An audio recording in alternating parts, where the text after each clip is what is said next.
আমাদের যে ইফতার প্রোগ্রাম কর্মসূচি, আপনারা দেখেছেন যে আমাদের এই প্রোগ্রামটার নাম দিয়েছে আমরা বারাকা ইফতার প্রোগ্রাম।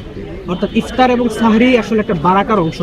আমাদের এই প্রোগ্রামের একটা প্রধান পারপাস হচ্ছে যে আমরা যে এই বারাকাটা, এটা যেন আমরা সবাই একত্রে এই বারাকাটা ভাগাভাগি করে এই বারাকায় অংশগ্রহণ করতে পারি, এটা আমাদের একটা প্রধান পারপাস।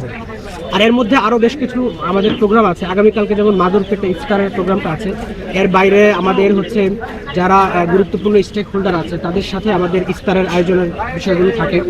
পাশাপাশি হচ্ছে আমাদের গত বছর আমাদের প্রোডাক্টিভ রমজান নামে একটা প্রোগ্রাম হয়েছিল। রমজানকে কেন্দ্র করে এটা আমাদের আরেকটা প্রোগ্রাম আছে যেটা টিএসসিতে হবে। তো রমজানকে কেন্দ্র করে আমাদের যে প্রোগ্রামগুলো, এর প্রধান যে পারপাসটা সেটা হচ্ছে যে শিক্ষার্থীদের সাথে আমাদের যে আনন্দ ভাগাভাগি এটা কন্টিনিউ থাকবে, এবং আমরা করি যে এর মাধ্যমে ক্যাম্পাসে যে একটি সুষ্ঠু এবং সুন্দর পরিবেশ এতদিন পর্যন্ত যেটা ছিল, এই পরিবেশটা যেন বজায় থাকে এবং অন্যান্য ছাত্র সংগঠন যারা আছে তারাও তাদের জায়গা থেকে আন্তরিকভাবে এগিয়ে আসবে, এবং আমরা যে সুষ্ঠু এবং সুন্দর ও নিরাপদ একটা পরিবেশ চাই সেই পরিবেশটা যেন বজায় থাকে, এই প্রত্যাশাটা আমাদের দিক থেকে থাকবে।